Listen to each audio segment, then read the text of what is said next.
Hi students. दो special three D shapes अपन पढ़ के अपना वेक्टर अलजेब्रा समाप्त कर देंगे।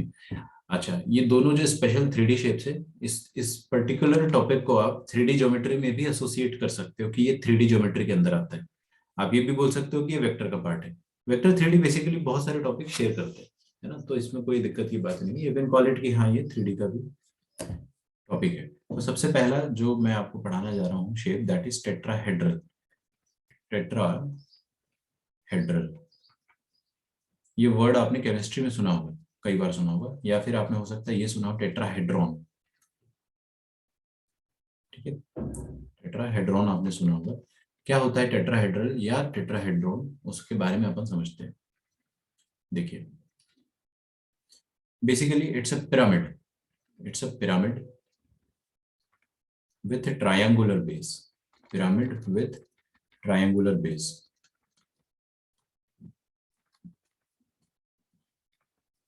देखते चलिए ना, बहुत आसान है, वेरी इजी टॉपिक। तो एक ट्रायंगल बेस का पिरामिड मैं बना देता हूँ आपके सामने। Might look something like this.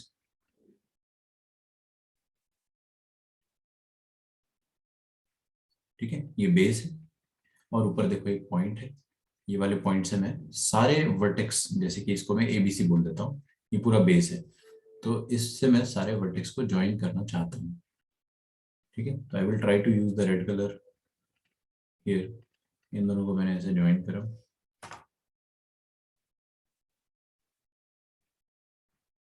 ऐसे और ऐसे। फील आई आपको क्या है? This is a tetrahedron. Base ये है और ऊपर एक पिरामिड जैसा ट्रायंगुलर शेप माउंटेड है। ठीक है, तो this is a pyramid with a triangular base. ठीक है, इसमें चार वर्टेक्स होते हैं, ए बी सी डी। ठीक है, और इसको लिखने का जो कन्वेंशन होता है, दैट कन्वेंशन इज, आप लिखते हो पहले बेस एबीसी और फिर हाइफन लगा के ऊपर वाला टॉप वाला वर्टेक्स डी लिखते हो। ठीक है, where ABC is, where ABC is base of tetrahedron.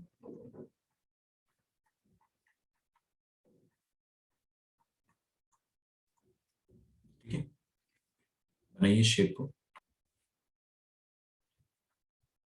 Okay, तो इसका एक प्रॉपर थ्री डी फिगर अगर मैं यहाँ पे बनाऊं, जो मैं गूगल से ढूंढ के लाया हूँ कहीं से, लुक समथिंग लाइक दिस। ठीक है, ये बीच में कर्सर आ गया, इसको हटा दिया जाएगा, डोंट वरी।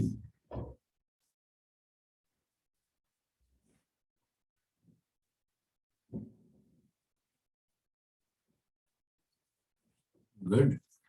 तो ये हो गया टेट्राहेड्रॉन शेप। इसमें आपको दिख रहा होगा कि नीचे एक बेस एरिया है और फिर ऐसे चार और बेस, चारों और बेस है। इसको भी बेस बनाया जा सकता है ना, हो सकता है आप इसके बेस पे रख दो, और हो सकता है कि इसको भी अपन बेस बना के रख दे। तो बेसिकली अपन इनको फेस कहते हैं। क्या कहते हैं? फेस। तो टोटल कितने फेसेस है अपने पास? चार फेस। फेस को अपन सरफेस भी कहेंगे, सरफेस। अच्छा, चार सरफेस होते हैं। और एजेस कितनी है इसके पास? एजेस मतलब ये एक एज, दो एज, तीन एज, और ऐसे करके चार, पांच और छह, टोटल सिक्स एजेस है। तो four surface, six edges, and कितने वर्टेक्स है? चार वर्टेक्स है। तो ये सारी बातें अपन फटाफट ब्रीफ करके शॉर्ट में ही लिख देते चलिए। तो लिखिए four vertices, four vertices, four surfaces.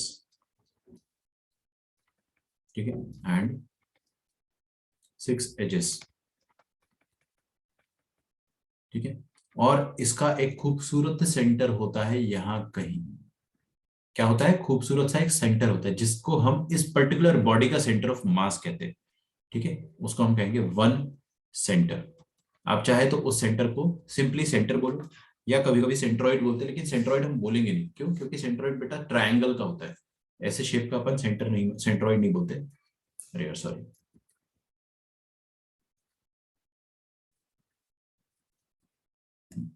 तो इसका ना एक सेंट्रॉइड होगा ये इस तरह से।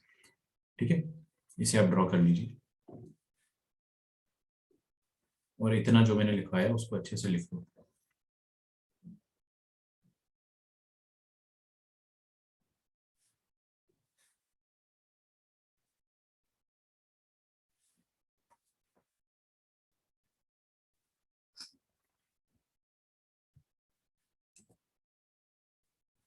ठीक है, तो वन सेंटर, वन सेंटर।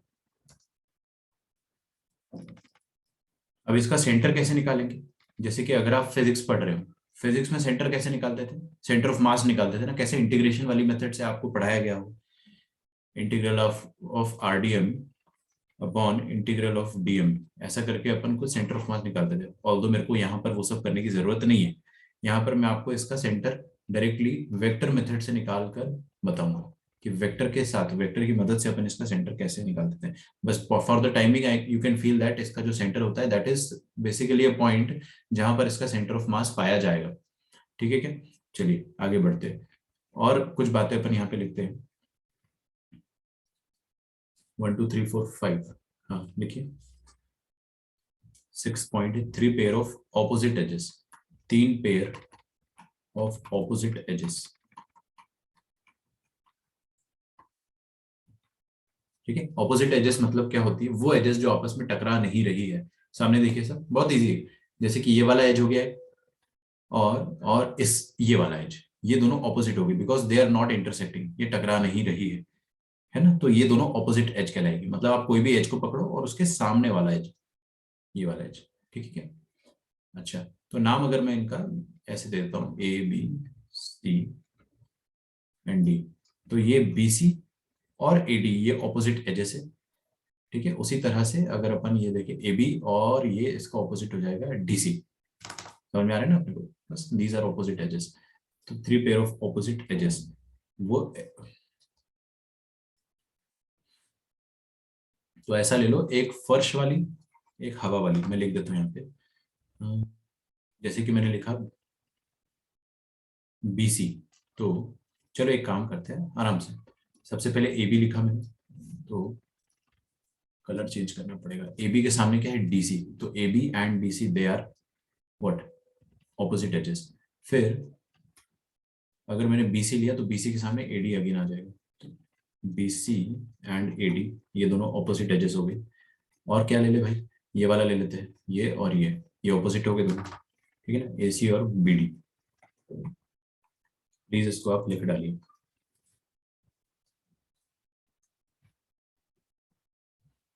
सबसे खूबसूरत चीज इसमें जो है वो अपन थोड़ी देर से पढ़ेंगे, that is centre of this tetrahedron. अच्छा, इसका वॉल्यूम निकालना है अगर, तो वॉल्यूम ऑफ टेट्राहेड्रॉन क्या होता है? Volume of tetrahedron, volume of tetrahedron होता है 1/3 into base area into height. तो इसका बेस एरिया अपन AB से निकालेंगे और इसकी हाइट कैसे भी निकाल ली जाएगी, वो अपना टेंशन नहीं है, देखेंगे। ठीक है, तो कभी भी वॉल्यूम निकालना हुआ अपने को तो उसको निकाल लिया जाएगा इस फॉर्मूले से। ठीक है, तो 1/3 बेस एरिया मतलब क्या हो गया? 1/3 into area of triangle ABC मान लो। अगर आप बेस ABC को मानते हो तो हाइट कितनी हो जाएगी? वट एवर, H ही लिख लो ना, दिस इज इट।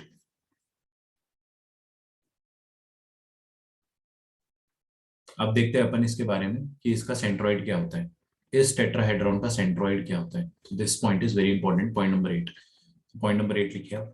मैं आपको हिंदी में समझाता हूँ, एक बार में आपके दिमाग में घुस जाएगा। सुनो मेरी बात, कि ये वाले वर्टेक्स है, अगर मैं सामने वाले ट्राइंगल, इस वर्टेक्स के सामने कौन सा ट्राइंगल है? ABC। दिख रहा है ना, ये वाली वर्टेक्स जो है D के सामने ट्राइंगल क्या है? ABC। अच्छा, अगर मैं पॉइंट D से पॉइंट ABC पर, सॉरी, पॉइंट ABC, ये जो ट्राइंगल ABC है, इस ट्राइंगल ABC का एक सेंट्रॉइड होगा। अरे हर ट्राइंगल का एक सेंट्रॉइड होता है ना, हर ट्राइंगल का एक सेंट्रॉइड होता है। ठीक है, तो अगर मैं पॉइंट D से लेकर इस ट्राइंगल का सेंट्रॉइड ज्वाइन करता हूं, ठीक है, तो मान लेते हैं कि ट्राइंगल ABC का सेंट्रॉइड ये है, और मैंने क्या करा? D पॉइंट को और ये ट्राइंगल ABC के सेंट्रॉइड को ज्वाइन करा। ठीक है, तो एक मिनट रुको। तो डी पॉइंट से मैंने क्या करा? ट्रायंगल एबीसी का सेंट्रॉइड ऐसा कुछ यहाँ पर मान लिया, इसको ऐसे ज्वाइन किया। ठीक है, तो क्या लाइन बनी मेरी? पहली लाइन बनी होगी ये वाली, जो मैंने आपके सामने ब्लैक कलर की बनाई है। फिर मैंने यही काम तीनों बार करा। फिर मैंने पॉइंट ए से उसके सामने वाला ट्राइंगल, दैट इज ये वाला ट्राइंगल, इसका भी कुछ ना कुछ सेंट्रॉइड होगा, उसको ज्वाइन करा। तो पॉइंट ए से इसके सेंट्रॉइड को ज्वाइन करा, तो एक लाइन ये बनी। फिर मैंने ऐसा काम 4 बार करा है, तो ये बी के साथ भी करेंगे। तो पॉइंट बी से, अच्छा रुको एक minute, I have to take some better colours. Pink ले लो भाई। तो बी से सामने वाले ट्रायंगल पर अगर मैंने सेंट्रोइड बनाया और उसको ज्वाइन करा तो वो कुछ ऐसा ज्वाइन होगा, ठीक है, इस तरह से।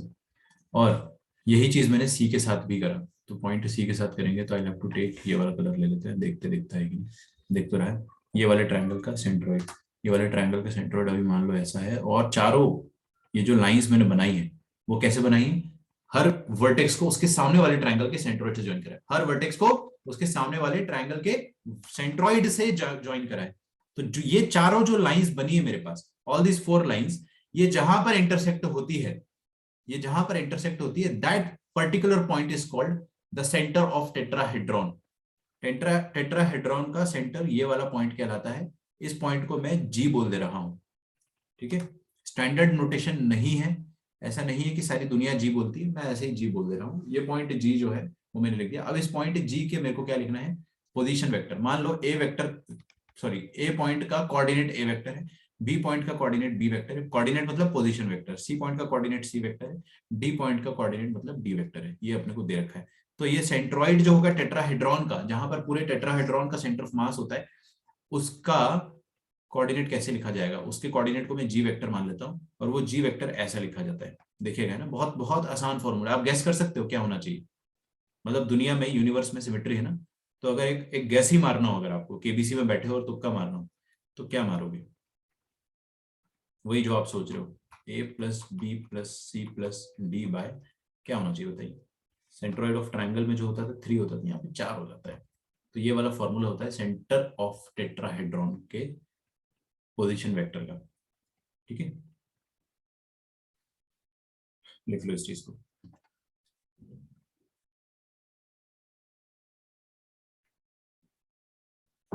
और इसी तरह से अपना टेट्राहेड्रॉन खत्म हो गया। बस इतना ही मेरे को बताना था कि कभी भी आपको ऐसा दे दिया जाए कि एक टेट्राहेड्रॉन है जिसके चारों पॉइंट दे दिए और बोलता है कि बताइए इस टेट्राहेड्रॉन का सेंटर कहां पर होगा, है ना। मीथेन में भी अपन ने पढ़ा है ना, टेट्राहेड्रॉन थोड़ा अलग होता है लेकिन, ठीक है, दैट इज स्लाइटली डिफरेंट। उसमें बीच में कार्बन होता है, फिर 4 हाइड्रोजन होते हैं, इसलिए मैंने आपको मीथेन का एग्जाम्पल नहीं दिया है। हालांकि उसको भी आप टेट्राहेड्रल शेप ही बोलते थे जहां तक मेरे को याद आ रहा है। खैर ठीक है। अच्छा, इसमें एक छोटा सा नोट लिख लो।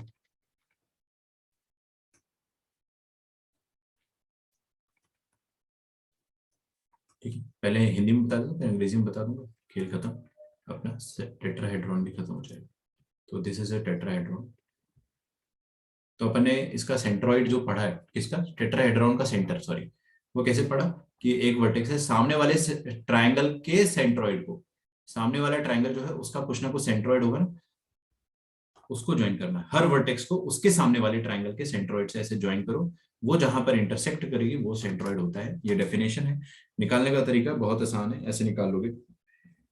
एक और डेफिनेशन होती, क्या, कि अगर आपने हर वर्टेक्स को, जैसे ए बी, इसको ए बोला, sorry,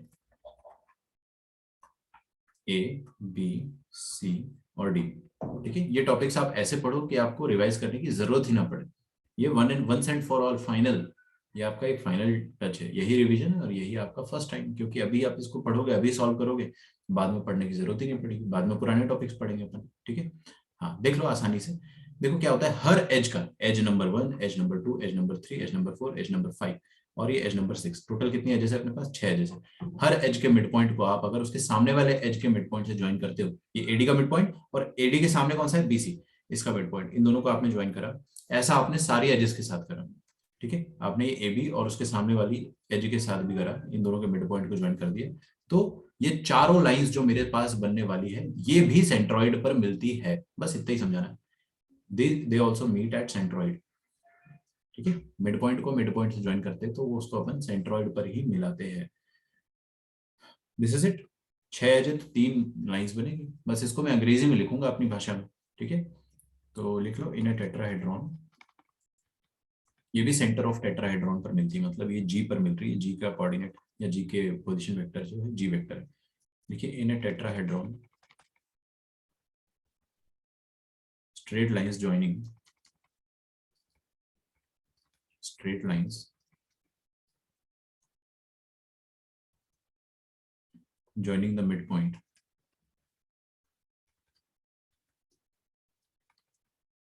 joining the midpoint of each pair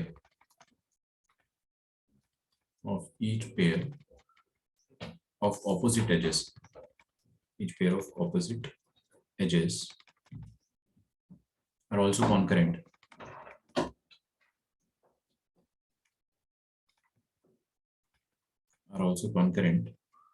At the center of tetrahedron. At the center of tetrahedron. ठीक है, यहाँ पे लिखो this is nothing but centre of tetrahedron. Centre of tetrahedron. तो इसी तरह अपना टेट्राहेड्रॉन खत्म हो गया. ठीक है, यहाँ तक लिखो, फिर अपन आगे बढ़ेंगे. ओके, तो नेक्स्ट शेप है पैरेललोपिपेड. इसका जो ऊपर वाले का थ्योरम था वो मैंने आपको, ये जो थ्योरम है बेसिकली, ये जो मैंने आपको लास्ट में लिखवाया था कि ये भी सेंटर पे मिलता है, तो इसका प्रूफ अपने को करने की जरूरत नहीं है. आप चाहो तो कर सकते हो, ऐसा कोई बहुत मुश्किल नहीं है. यू कैन डू इट, क्योंकि आपको ये ए वेक्टर का पोजीशन वेक्टर पता होगा, बी का भी पता होगा, बी पॉइंट का सॉरी सी पॉइंट का भी पता होगा, डी पॉइंट का भी पता होगा, तो इनका मिड पॉइंट भी लिख लोगे आप. फिर मिड पॉइंट को ज्वाइन करोगे, है ना. ज्वाइन करने के बाद सेक्शन फॉर्मूला लगा हुआ के कहीं से उसको प्रूफ करा जा सकता है बड़ा इजीली. ठीक है, बट मैं आपको बिल्कुल प्रूफ करा के आपका टाइम वेस्ट नहीं करना चाहता हूँ, ना ही आपको कोई भी एग्जाम में प्रूफ पूछेगा. ठीक है, तो let us directly jump on to parallelepiped. देखिए भाई, पैरेललोपिपेड क्या होता है? एक तिरछा प्रिज्म. मैं कैसे बताऊं इसको, रुको एक मिनट. रेक्टेंगुलर प्रिज्म, या ऐसा सोचो कि क्यूबॉइड जो होता है ना अपने पास, क्यूबॉइड, उसमें अगर अपन ने शेयर फोर्स लगा दिया, शेयर फोर्स तो आता होगा आप लोगों को, इतना फिजिक्स तो पढ़ा ही होगा आप लोगों ने. तो अगर मैं आपके सामने क्यूबॉइड बनाता हूं और इस क्यूबॉइड में मैंने अगर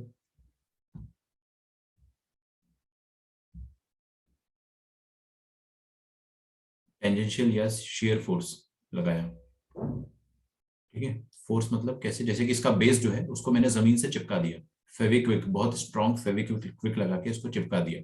अब ये बेस से नहीं हिल सकता है. और फिर मैंने इसमें ऐसे धक्का लगाना स्टार्ट करा, तो ये प्रिज्म थोड़ा, ये क्यूबॉइड जो है थोड़ा सा तिरछा हो जाएगा. ठीक है, now it will look something like this.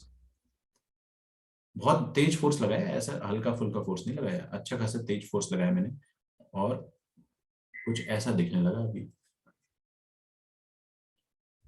ठीक है, बेस इसका अभी भी फिक्स्ड है वहीं पे जहां पर पहले था, बेस नहीं हिला, लेकिन ये शेप जो था वो थोड़ा सा तिरछा हो गया. तो ये जो तिरछा शेप हो गया इसी को अपन बोलते हैं पैरेललोपिपेड. ठीक है, it's a solid shape. Solid shape मतलब जो भी हो, आप समझो इस चीज को कि ये एक तरीके से तिरछा या फिर टिल्टेड क्यूबॉइड है ना. अब इस टिल्टेड क्यूबॉइड के बारे में अपने को पढ़ना है. आपको आई होप समझ में आ रहा होगा इसका प्रोसेस क्या होता है.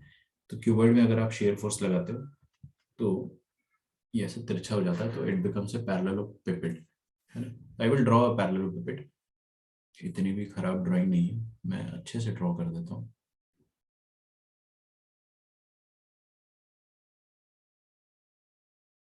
ठीक है,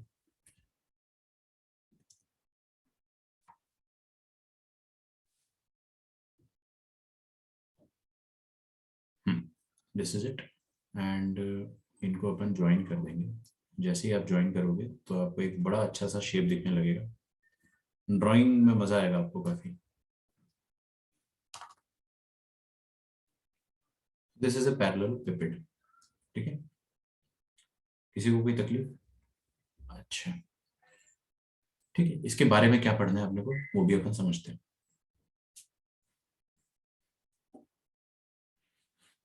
तो सबसे पहले तो यार इसके नाम दे देते हैं, है ना? इसमें जो भी नाम है इसमें ऐसे देता हूँ, ओ ए बी, ऐसे दे दो, ओ ए बी सी डी. मैं जानबूझ के ऐसे नाम दे रहा हूँ जो मेरे को यूज में आए सामने. E F G. ठीक है, सबसे पहली बात. अच्छा, इसका अगर मैं आपको थोड़ा और अच्छा शेप, जैसे मैंने पैरेललोपिपेड का बताया था, वैसा बताना चाहूँ तो वो भी बता सकता हूँ मैं. रुको कहीं से कॉपी करके लाता हूँ अच्छा शेप. ये क्या है कि इंटरनेट में सब कुछ अवेलेबल है आजकल. आ गया ये वाला शेप, आप देख लो, this is the shape. Okay, this is the parallelepiped. जैसा मैंने बनाया वैसे ही है, बस इसमें थोड़ा कलर से अच्छा कॉम्बिनेशन दिख रहा है, तो विल यूज दैट टू. काम की बात करते हैं अपन सबसे पहले. इसमें कितने वर्टेक्स होते हैं? 8 वर्टाइसेस होते हैं, 8 वर्टाइसेस। सेकेंडली लिखिए इसमें कितने फेस होते हैं? इसमें 6 फेसेस होते हैं, आप आराम से काउंट कर सकते हो। फिर इसमें कितनी साइड्स होती है, गिन के बताइए मुझे, कितनी साइड है? बहुत आसान है, नीचे कितनी साइड है? 1 2 3 4। ऊपर कितनी साइड है? 1 2 3 4 8। ठीक है, और 4 इसके ये वाली साइड हो गई, 1 2 3 4 हाइट वाले, तो 4 4 4 12 साइड्स हो गई, 12 साइड्स। लिखते जाइए, इजी है सब कुछ। हाँ, इसमें डायगोनल्स रहेंगे, ये आपने सॉलिड स्टेट जो केमिस्ट्री में पढ़ा होगा, तो केमिस्ट्री में आपको पढ़ाया गया होगा कि फेस डायगोनल और बॉडी डायगोनल्स होते हैं, वही वाली बात है। बॉडी डायगोनल क्या हो जाता है? ये वाले पॉइंट से लेके ये अगले वाले पॉइंट तक जो भी डायगोनल बन रहा है, इसको अपन बॉडी डायगोनल कहते हैं। तो कोई मुझे बता सकता है कि how many body diagonals can I draw? Count करो कितने बॉडी डायगोनल्स में बना सकता हूँ। एक ये वाला बना सकता हूँ, और फिर ये बी से लेके ई तक एक बन जाएगा, और फिर ये सी से लेके डी तक एक बन जाएगा। 4 बॉडी डायगोनल बनाए जा सकते हैं, थोड़ा फील करना पड़ेगा। बेसिकली हो क्या रहा है कि आपके कमरे के सारे कॉर्नर को ऑपोजिट कॉर्नर से मिला दो। आपके रूम में जितने भी कॉर्नर्स है ना, उन सारे कॉर्नर्स को ऑपोजिट वाले कॉर्नर से मिला दो, तो आपको टोटल कितने? 4 बॉडी डायगोनल्स मिलने वाले हैं। ठीक है, सो 4 बॉडी डायगोनल्स यहाँ पे लिखेंगे अपन, 4 बॉडी डायगोनल्स।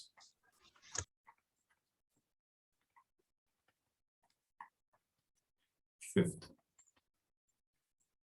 कितने फेस डायगोनल होंगे इसमें? This is totally up to you, बहुत इजी सवाल है। कितने फेस है? टोटल 6, और हर फेस पे कितना डायगोनल बनाया जा सकता है? 1 और 2, बस 2 से ज्यादा मैं बना नहीं सकता, तो हर फेस पे 2 बना सकते, तो 6 फेस में 6 अलग अलग फेस डायगोनल बनाए जा सकते होंगे, तो 12 फेस डायगोनल्स। ठीक है क्या? ओके, इसका वॉल्यूम जो होता है, that is volume is equal to base area into height.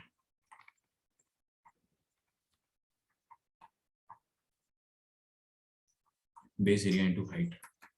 अभी बेस एरिया आप आराम से निकाल सकते हो, because it is a simple parallelogram, और हाइट भी अपन निकालना सीख जाएंगे फ्यूचर में।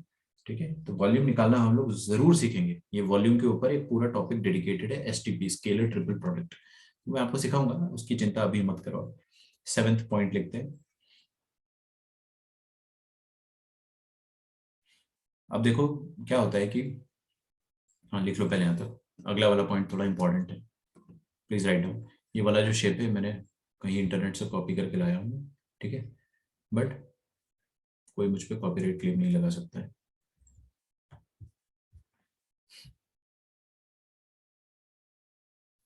एक बार ऐसा हुआ था वैसे, कोई एक वीडियो अटक गया था किसी कॉपीराइट की वजह से, जबकि कुछ भी नहीं था। वो ऐसा कह रहा था कि बीच में एक गाना डाल दिया आपने, और एक गाना यहाँ से आ रहा है, जबकि कुछ भी नहीं था, कोई गाना नहीं था वहां पे, मैं पढ़ा रहा था, तो वो एक रैप जैसा बन गया था। उनको लगा कि कहीं से कॉपी किया गया है, मैं आपको दिखाऊंगा कभी वो चीज़ स्क्रीन शेयर करके। वो वीडियो आज तक फिर कभी हो ही नहीं पाया प्रोसेस, फिर दोबारा उसको डिलीट करके, डिलीट नहीं करा, ड्राफ्ट में डाल के दोबारा अपलोड किया था। मतलब इतना तेज भी मत पढ़ा दो कि रैप हो जाए और फिर कॉपीराइट क्लेम करने लग जाए यूट्यूब। देखिए अब इसके 4 डायगोनल्स जो मैंने आपको बताए थे, face diagonal, sorry body diagonal, उसके बारे में अपन कुछ पढ़ेंगे।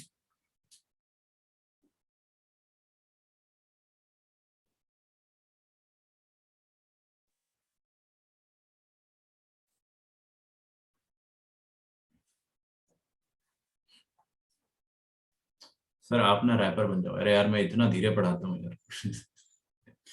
अपनी क्लास में है कोई रैपर टैलेंट? मैं आज से 2 साल या 3 साल, जो पुराना बैच था ना, उसमें एक लड़का था, उसका नाम क्या था, बड़ा अच्छा नाम था उसका, एन नागार्जुन या कुछ ऐसा कुछ नाम था, बड़ा एकदम, वो रैप करता था। नायर रैप करता है क्या? क्या बात कर रहे हो आदित्य, तुम रैप करते हो? सब कुछ भी बोल रहा है क्या? तो एक लड़का था, वो 11th क्लास में हमारे साथ नहीं था, 12th में आया था, वो दूसरी कोचिंग से आया था। तो मैंने अब उसने मेरे से बोला कि सर ये टॉपिक मेरे वीक है, आप पढ़ा दोगे क्या? तो मैंने बोला पढ़ा तो दूंगा मैं, लेकिन ये आसान टॉपिक है, ये कैसे वीक है? क्या करते थे 11th क्लास में? तो उसने बोला कि सर मैं कहीं और था, और वहां पर हम लोग ना बीट बॉक्सिंग करते थे। बीट बॉक्सिंग तो आपको पता ही होगी ना, वो क्या बोलते हैं यार, मूवी का नाम भूल जाता हूँ मैं, 8 माइल्स वाला, जो भी है ना, अपना हाँ गली बॉय, थैंक यू रिचर्ड। ठीक है, ऐसा मन कर रहा है कि एक बार बॉलीवुड खेलना पड़ेगा कंसेप्ट रिवाइज करने के लिए। तो बीट बॉक्सिंग करता था वो, तो बोलता था कि सर मैं बीट बॉक्सिंग करता था, 1 साल तक पूरा बीट बॉक्सिंग किया मैंने। तो मैं पहले दिन समझ गया था कि ये पढ़ाई नहीं करेगा ये लड़का। उसने बीट बॉक्सिंग ही करा, फिर उसने दूसरे साल भी पढ़ाई किया था, ऐसा नहीं है बहुत पढ़ाई किया था, लेकिन बीच बीच में कभी हम क्लास में बोर होते थे तो उससे बोलता था कि हाँ भाई तुम बीट बॉक्सिंग चालू कर दो, कुछ सुनाओ हमको नया बीट। और वो एक बार में कि सर बस सुनाता हूँ सर, ये लिख लूँ मैं तुरंत सुना दूंगा उसके बाद। वो भी एकदम उस तरीके का था। और फिर उसके बाद उसने क्या करा कि एक एक लेक्चर छोड़ना चालू करा, धीरे धीरे करके क्लास आना बंद करा, क्योंकि अब टेंडेंसी तो रहती है ना हर स्टूडेंट की, कभी ना कभी लेक्चर में गिव अप मारता है, मतलब अच्छा स्टूडेंट नहीं करता है ऐसा। तो फिर उसने क्लास आना बंद करा, फिर 3 महीने बाद एक दिन अचानक से आया, और फिर बोलता है कि सर मेरा बहुत सारा टॉपिक छूट गया 12th का भी, आप पढ़ा दोगे क्या? मैंने बोला तुम बीट बॉक्सिंग में करो, वहां तुम्हारा करियर ज्यादा अच्छा है। खैर, यहाँ पर अब मैं आपको जो पढ़ाने जा रहा था पढ़ते पर,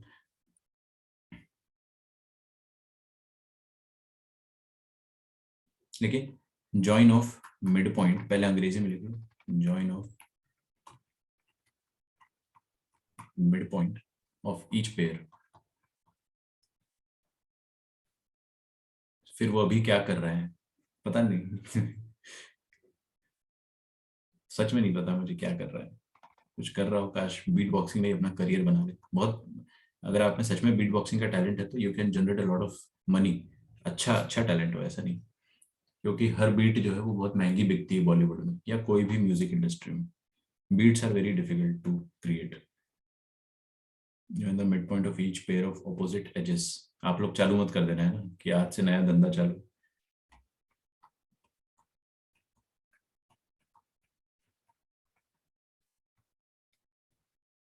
are concurrent, are concurrent and are bisected at point of concurrency.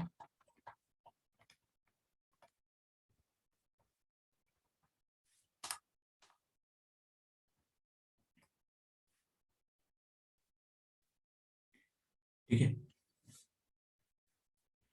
और वो जो पॉइंट ऑफ कॉन्कर, अच्छा मैंने लिखवा दिया, समझा रहा है समझाएंगे, समझा देता हूँ। जॉइन ऑफ मिड पॉइंट है वो, मतलब मिड पॉइंट का जॉइन, किसके मिड पॉइंट का? Join of mid point of each pair of opposite edges. तो ऑपोजिट एजेस मतलब ये हो गया कि ये वाली एज, अब देखो सामने ये सी, इसके सामने वाला एज क्या होगा? ये होगा बी डी। इसके ठीक सामने ना, ये they are opposite to each other. Feel factor, थोड़ा फील करो ना यार, अपने अपने रूम में देखो आप, कोई भी एक एज पकड़ो और उसके सामने आपको जो एज मिलेगी वो आप देख पा रहे होंगे। तो ये दोनों ऑपोजिट एजेस के मिड पॉइंट को अगर मैं ज्वाइन करता हूँ, ठीक है, इन सबके मिड, इनके मिड पॉइंट को अगर मैं ज्वाइन करता हूँ, तो ये मैंने करा इसके साथ, फिर मैंने यही काम करा ये वाली एज और ये वाली एज के साथ, इस तरह से, है ना। और ऐसा मैं करता चला गया, फिर मैंने इसके साथ भी करा और इसके साथ भी करा, समझ आ रहा? फिर ये वाली एज और इसके सामने वाली एज के साथ भी करा मैंने। मेरे ख्याल से चारों एज कवर हो गई, आई होप हो गई। नहीं भी हुई तो हाँ कुछ कुछ बची है, जैसे ये वाली एज बची है। अच्छा, ये इसके सामने वाली एज कोई होगी नहीं। ठीक है, ये चारों एज जो मैंने बनाई है, इन चारों एज का एक पॉइंट पे मिलना होता है ऐसे, ये सब की सब एक ही पॉइंट पर मिलती है। ठीक है, और जहां पर ये मिलती है उस पॉइंट को अपन सेंटर ऑफ पैरेललोपिपेड बोलते हैं। ठीक है, और ये सारे एज एक दूसरे को, सॉरी, ये सारे जो मैंने आपके सामने लाइंस बनाई हैं, they all bisect each other. फिर से बोलूं मैं, ये वाली जो लाइन है ये इसको बाइसेक्ट करती होगी। ठीक उसी तरह जैसे 2 डायमेंशन में पैरेललोग्राम में क्या होता था कि डायगोनल्स जो होते थे वो एक दूसरे को बाइसेक्ट करते थे, होता था ना 2D में। तो अभी पैरेललोग्राम का 3D वर्जन है, तो उसमें भी बेटा डायगोनल तो है नहीं अभी, लेकिन ये ऑपोजिट जो मैंने आपके सामने एजेस को ज्वाइन करा मिड पॉइंट से, दे बाइसेक्ट ईच अदर। ठीक है ना, लिख के रखो इतना। अब क्या होता है कि वो, अच्छा एंड दैट, अच्छा point of concurrency, at point of concurrency लिख लो, चलो सही लिख रहा था मैं, and that point of concurrency. बस खत्म हो गया आपका पैरेललोपिपेड भी। एक छोटा सा और पॉइंट बताऊंगा, वही इंपॉर्टेंट है। Point of concurrency is called center of parallelepiped, is called center of parallelepiped.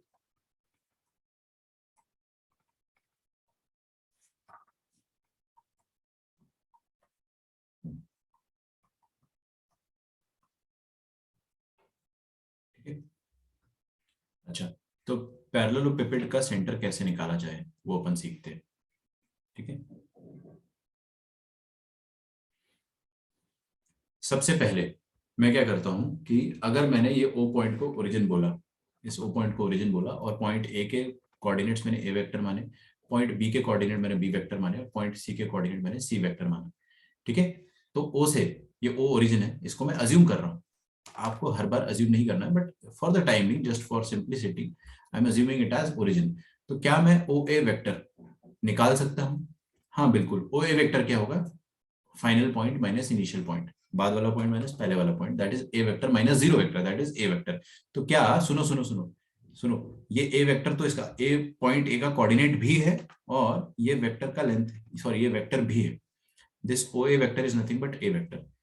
तो ये दो काम कर रहा है, ये वेक्टर का काम भी कर रहा है और बेसिकली ये पॉइंट भी दर्शा रहा है। यही डेफिनेशन होती है पोजीशन वेक्टर की बेसिकली। अच्छा, ये ओबी वेक्टर जो होगा, इस ओबी वेक्टर को भी अपन आराम से लिख पाएंगे। क्या अपन लिख पाएंगे इस ओबी वेक्टर को easily? Yes, B vector minus zero vector. तो ये वेक्टर भी बी वेक्टर है और पॉइंट का कोऑर्डिनेट भी बी वेक्टर से दर्शा रहे। सिमिलरली ये ओसी वेक्टर जो है, उस ओसी वेक्टर को अपन लिख पाएंगे क्या? व्हाई नॉट, बहुत इजीली लिख पाएंगे। तो ओसी वेक्टर को C vector minus zero vector, तो this will be C vector, ठीक है।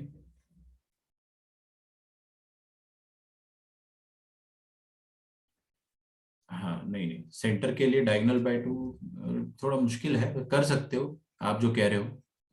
ये पॉइंट निकाल लो, ये पॉइंट निकाल लो, और इनको ज्वाइन कर दोगे तो इनका मिड पॉइंट होगा सेंटर, वैसे भी सोच सकते हो।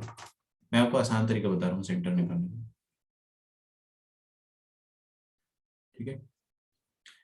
सुनना मेरी बात, ये जो मैंने आपके सामने तीन वेक्टर बनाए हैं, ये ए वेक्टर, बी वेक्टर और ये सी वेक्टर, ये तीनों की तीनों वेक्टर्स जो है, ये तीन एडजेसेंट साइड्स को रिप्रेजेंट कर रहे हैं। चेक करो, ये साइड, ये साइड और ये साइड, तीनों की तीनों साइड्स हैं और तीनों की तीनों एक दूसरे से लगी हुई है, एडजेसेंट है ना, दे आर एडजेसेंट।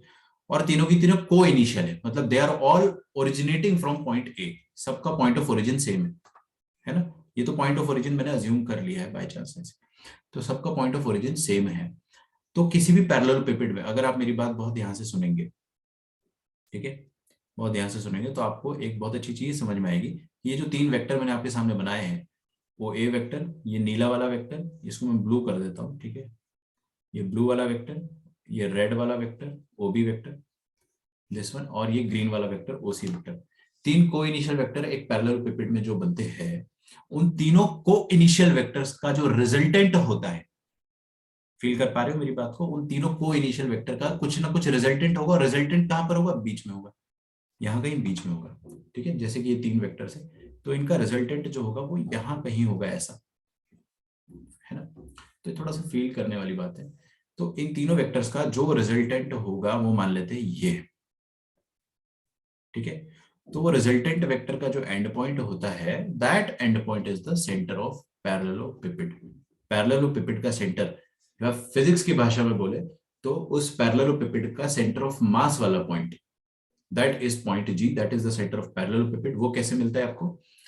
ये तीनों कोइनिशियल वेक्टर ओ ए, ओ बी और ओ बी का रिजल्टेंट, उन तीनों का रिजल्टेंट निकालो, तो रिजल्टेंट वेक्टर जो आएगा, उस रिजल्टेंट वेक्टर का एंड पॉइंट ही होता है सेंटर, जिसको अपन जी से यहां पर भी रिप्रेजेंट कर सकते हैं, ठीक है। अच्छा, तो क्या मैं ये फाइनल रिजल्ट बड़े कंफर्टेबली लिख सकता हूं कि OG vector, OG vector, that is this OG vector, it is what, मैं यहाँ पे नहीं बना रहा हूँ उसको, यहाँ पे भी आप बना सकते हो, दिस इज ओजी वेक्टर। तो मैं इसको अच्छे से बना दूंगा बाद में, अभी आप लिख लो ओजी वेक्टर क्या है, इन तीनों का रिजल्टेंट, किसका? ओ ए वेक्टर का, सॉरी रिजल्टेंट बाय टू, है ना। मैंने एक चीज बताई नहीं आपको, कोई बात नहीं, नथिंग चेंजेस। ओ ए, ओ बी और ओ सी का जो रिजल्टेंट होगा, वो रिजल्टेंट तो काफी लंबा आ जाता है ना, लेकिन उस लंबे रिजल्टेंट का हाफ करना होता है आपको बस। तो रिजल्टेंट जो भी आएगा ओ ए, ओ बी और ओ जी का, that resultant will be, that resultant will be this thing, ठीक है। बड़ा लंबा सा एक रिजल्टेंट आता है इस तरीके से, उसका हाफ कर दोगे अगर आप, तो वो आपको देगा centre of parallelepiped, that is OG vector, ठीक है। तो कहने का मतलब है कि किसी भी पैरेललोपिपेड का, सुन लो अभी फाइनल फाइनल वर्डिक्ट है, किसी भी पैरेललोपिपेड में अगर तीन को इनिशियल वेक्टर आपने ढूंढ लिए, वो तीन को इनिशियल वेक्टर कहीं भी हो सकते हैं ना, हो सकता है वो यहां से आ जाए, यहां से आ जाए, ठीक है। और पूरे साइड लेंथ के बराबर होने चाहिए। साइड लेंथ के बराबर मतलब समझते हो, कोइनिशियल वेक्टर तो ये तीन भी है, ये और ये यूनिट वेक्टर, ये भी हो गए कोइनिशियल, लेकिन साइड लेंथ के बराबर पूरा साइड की लंबाई, पूरी साइड की लंबाई होनी चाहिए इन्वॉल्व।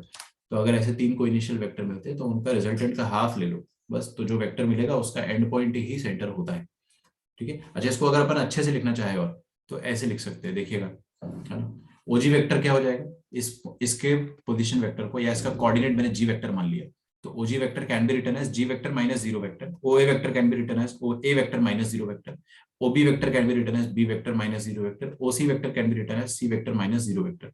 मतलब A vector B vector C vector ही आ गया ना एक तरीके से, ठीक है। ये ओ ए वेक्टर क्या है, खुद A minus zero, A vector minus zero. Similarly O B and O C, whole thing divided by two. तो सेंट्रॉइड का, सेंट्रॉइड नहीं, सेंटर ऑफ पैरेललोपाइड का फॉर्मूला ये बन गया अपने पास, this is the centre of parallelepiped, ठीक है। लिख लो भैया। मैं कभी कभी पैरेललोपाइड बोलता हूँ, कभी कभी पैरेललोपाइड बोलता हूँ, उसका रीजन मैं बताता हूँ, हर साल बताता हूँ। ये टॉपिक मैंने दो टीचरों से पढ़ा था, तो एक टीचर पैरेललोपाइड बोलते थे, एक टीचर पैरेललोपाइड बोलते थे, तो मैं खुद कंफ्यूज हो जाता था, मैं अब दोनों बोलता हूँ।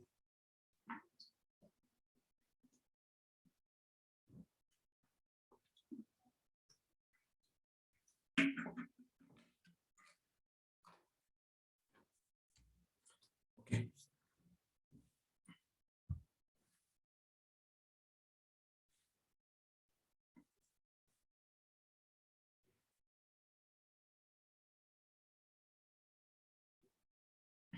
क्वेश्चन देखते हैं। अच्छा, ये सब चीजें तभी वैलिड होगी जब यहाँ पे ओरिजिन, अगर यहाँ पे ओरिजिन नहीं हुआ मान लो, तो भी आपको डरना थोड़ी है। अरे यार कम ऑन, यहाँ पे अगर मान लो 1,2,3 पॉइंट है, तो इसका पोजीशन वेक्टर अब जीरो वेक्टर नहीं है, ए वेक्टर का पोजीशन वेक्टर तो अभी भी ए वेक्टर है, तो ये पूरा ओ ए वेक्टर क्या हो जाएगा, A vector minus 1 i cap 2 j cap 3 k cap, final point minus initial point, अभी इनिशियल पॉइंट चेंज हो गया, तो इनिशियल पॉइंट अगर ओरिजिन नहीं भी है तो भी nothing changes, the theory remains same, logic remains the same, ठीक है। देखो centre of पैरेललोपाइड,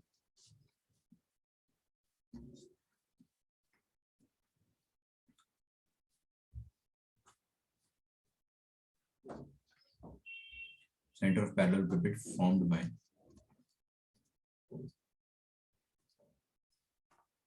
the vectors formed by the sides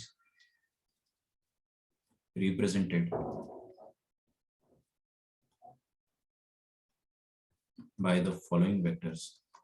कल आपका अगला क्विज होगा वैसे, कौन सा, डिफरेंशियल इक्वेशन, रीसेंट टॉपिक है। डिफरेंशियल इक्वेशन थोड़ा सा पढ़ लोगे, तीन ही होते हैं, वेरिएबल सेपरेबल, होमोजेनियस, और फिर उसके बाद एलडी, एलडी के अंदर दो और आते हैं, रेड्यूसिबल और बाइंड, क्या बोलते हैं उसको, बर्नौली, बर्नौली है ना, मेरे को नाम याद नहीं रहते। तो देखो P A vector represented by the vector P A vector I cap plus 2 j cap plus 2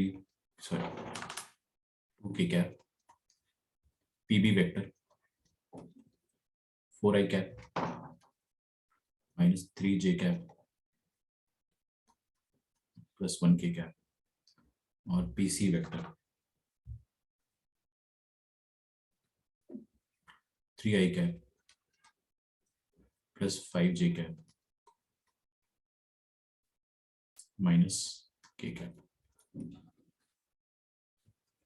is given by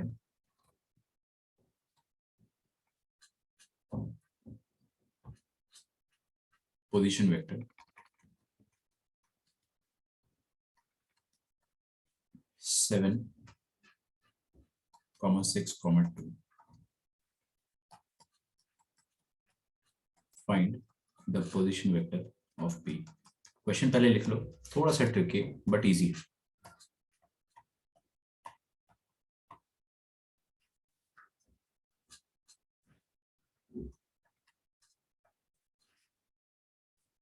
last question है अपना, फिर अपन 3 डायमेंशनल ज्योमेट्री स्टार्ट करेंगे।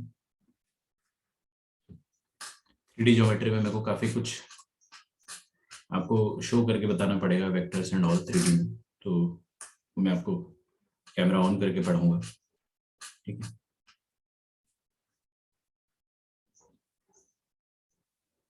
ये लिख लो पहले।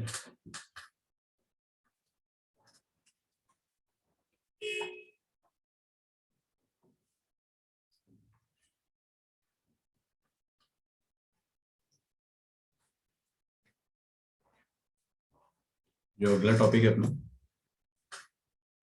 लिख लिया, करो सॉल्व। देखो सबसे पहली बात तो हमको ये पढ़ के समझ में आ रहा है कि पैरेललेलोपिपेड के तीनों साइड पीए पीबी पीसी ये तीनों कोइनिशियल वेक्टर से रिप्रेजेंटेड, मतलब तीनों एडजेसेंट होंगे। धीरे बोलता हूँ फिर से वरना रैप हो जाएगा। तो पीए पीबी पीसी जो है ये पी से चालू होने वाले तीन वेक्टर्स होंगे और तीनों एडजेसेंट होंगे, ठीक है। तो पीए वेक्टर पूरा आपको दे रखा है साक्षात, ठीक है। मतलब आपको कोऑर्डिनेट्स नहीं दिए, you have been given the vector PA. मतलब क्या होगा कि वेक्टर पीए कैसे बना होगा, ए का पोजीशन वेक्टर माइनस पी का पोजीशन वेक्टर ऐसे बना होगा ना। और वेक्टर पीबी कैसा बना होगा, position vector of B minus position vector of P. और वेक्टर पीसी कैसा बना होगा, position vector of C minus position vector of P, ठीक है क्या। चलिए बहुत बढ़िया। अब हमको क्या बताया गया है कि इन तीनों वेक्टर का अगर आप रिजल्टेंट निकाल देते हो तो वो जो रिजल्टेंट बनेगा उस रिजल्टेंट का हाफ लेंथ, मतलब उस रिजल्टेंट का जो हाफ लेंथ होगा वो पॉइंट जी तक जाता है, ठीक है। पॉइंट जी तक जाता है। तो ये पीए पीबी पीसी का रिजल्टेंट क्या होगा वो मैं फटाक से लिख देता हूँ। पीए पीबी और पीसी का रिजल्टेंट जो होगा that will be PA plus PB plus PC. Resultant मतलब तीनों का वेक्टर एडिशन, लेकिन अपने को पूरा वेक्टर नहीं चाहिए, इसका आधा वेक्टर। इसका जो आधा वेक्टर होता है that gives us the vector PG, ठीक है। बस यही तो है अपना क्वेश्चन, ठीक है। अच्छा क्या आपने को पीए पता है, यस गिवन, ये भी गिवन, ये भी गिवन, बहुत अच्छी बात है। क्या हमें पीजे वेक्टर गिवन है, नहीं। हमको जी वेक्टर निकालना है, सेंट्रोइड तो निकालना ही है। ओह मेरे ख्याल से सेंट्रोइड गिवन है। Center of the parallelepiped found by the sides representing the following is given by position vector। अच्छा ये सेंट्रोइड के पोजीशन वेक्टर दे रखे हैं आपको 7 आई कैप प्लस ये कोऑर्डिनेट है, दीज आर द कोऑर्डिनेट्स। और इन्हीं को पोजीशन वेक्टर के फॉर्म में अगर मैं लिखूं तो ऐसे लिख सकता हूं। इतने तो अपन अब समझदार हो ही गए, ठीक है। तो पीजी वेक्टर लिख सकते हो जी माइनस पी, ठीक है। जी के कोऑर्डिनेट माइनस पी का कोऑर्डिनेट, पीए वेक्टर ए का कोऑर्डिनेट माइनस पी का कोऑर्डिनेट। लेकिन अपने को इसकी जरूरत नहीं पड़ेगी बिकॉज हमको पीए वेक्टर क्वेश्चन में पूरा दिया हुआ है 1 2 2, ठीक है। तो 1 आई कैप, अरे यार पूरा लिखूं क्या मैं, डायरेक्ट ऐड कर दूं, डायरेक्ट ऐड कर देता हूँ पीए पीबी पीसी। देखो फटाफट 1 आई cap 4 i cap 3 I cap 4 plus 3 7 7 plus 1 8 I cap वाले को एक साथ कर दिया 8 आई कैप, ठीक है। और जे कैप वाले को कर देंगे 2 माइनस 3 माइनस वन प्लस 5 हो जाएगा प्लस 4 4 जे कैप, जे कैप वालों को भी ऐड कर दिया, के cap 2 plus 1 3 3 minus 1 2 2 k cap,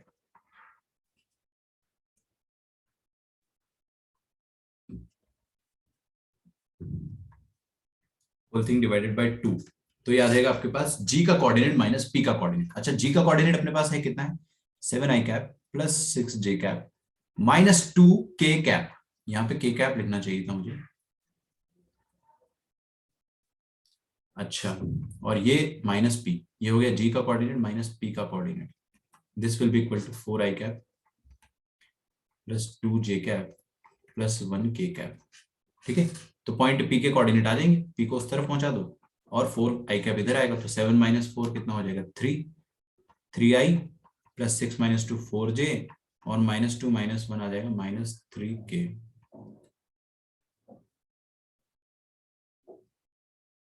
ऐसा आ जाएगा, प्लस 2 के है कहाँ पर यार मेरे, यहाँ पे प्लस 2 के है क्या, थैंक यू।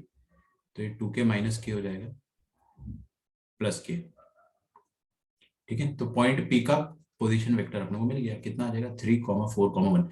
कार्टेशियन फॉर्म में ऐसा लिखेंगे और इसी को वेक्टर फॉर्म में आप ऐसा लिख सकते हो 3 आई कैप प्लस 4 जे कैप प्लस 1 के कैप, ठीक है। तो भाई मुबारक हो, आपका वेक्टर अलजेब्रा चैप्टर जो है वो पूरी तरह से खत्म हो गया है, ठीक है। जल्दबाजी के चक्कर में एक भी टॉपिक उड़ाया गया नहीं, आपको सारे टॉपिक पढ़ाए गए, चाहे वो सिलेबस में हो चाहे वो सिलेबस में अच्छे से ना भी हो, सब अपन ने पढ़ लिया। ये लास्ट के 2 टॉपिक्स जो थे वो बहुत आसान थे, so we have done them too. अब अपन नया टॉपिक चालू करेंगे 3D ज्योमेट्री। मैं आज ही चालू करूंगा क्योंकि वो बहुत ज़्यादा इजी है, अभी आप पढ़ोगे तो आपको उसमें ज़्यादा मजा आएगा, ठीक है।